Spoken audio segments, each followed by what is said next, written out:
Good day! Lumarga nga pala kami today para mamili ng mga school supply para sa mga estudyante. Abay, saan pa ba tayo magpa-purchase kung hindi dito sa QLT?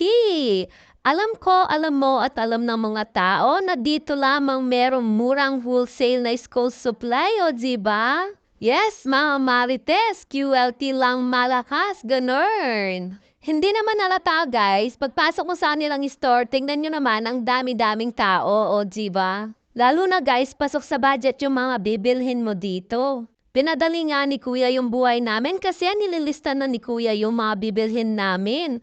At eto nga habang kami ay nagbabayad, nag-selfie muna kami at kasama ko nga pala dyan si Kumaring Iska. Shoutout ko nga rin po pala itong nagtatrabaho dito sa binilhan naming school supply. Napakabait at napakasipag talaga naman, Os. Ayan si Kuya Bagger, nag-hi nung nalaman na vlogger kami. Papayat? Alam nyo guys, sobrang saya pala namin kahit na hindi masyadong karamihan itong pinamimigay namin, malaking tulong na ito sa mga magulang na mabibigyan namin.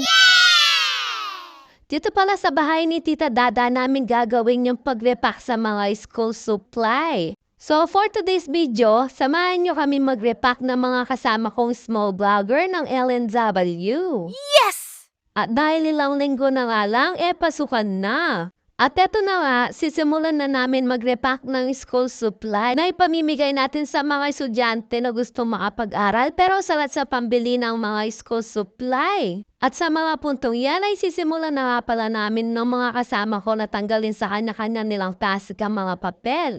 At saka naman namin ito paghiwa-hiwalayin.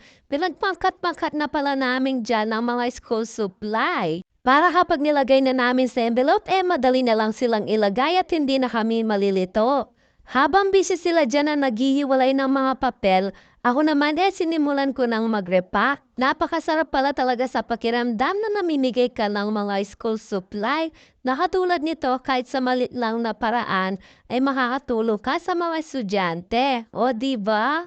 Sarap sa feeling. Woo! At sa ngayon nga pala, ang mabibigyan lang namin ay 100 student. At lubos-lubos nga rin pala ang pasasalamat ko sa mga co-vlogger ko na nagbigay ng mga pa-school supply natin. At sa mga iba pang nagbigay ng mga donation for this year. Maraming salamat po sa mga donation na binigay nyo. God bless us all. Shoutout po pala sa Team Iba naman at kay SK Jasper na Team Maricel at kay Kagawa John Pineda at kay Vine Salas at kay SK The Gert. At sana sa susunod na taon yung student na mabibigyan natin ngayong taon ay dodoblihin natin next year, o diba? Manifesting lang tayo. Wow!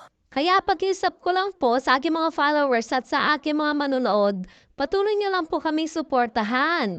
Dahil lahat po ng aming kikitain sa pagbablog na ito ay itutulong din po namin sa abot ng aming makakaya.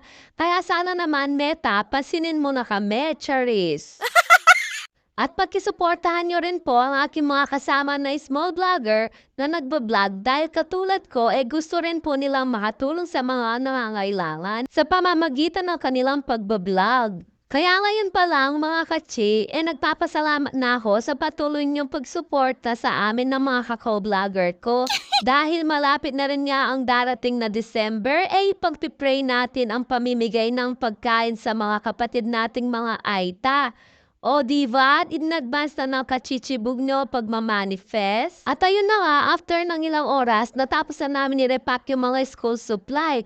At tinayos na namin sa isa at nilagay na namin sa isang kahon. For the go! For today's ganap nga pala mga kachi, samahan nyo kaming mamimigay ng libreng stab sa mga taga-LNW na nanay na piling estudyante grade 1 to grade 3.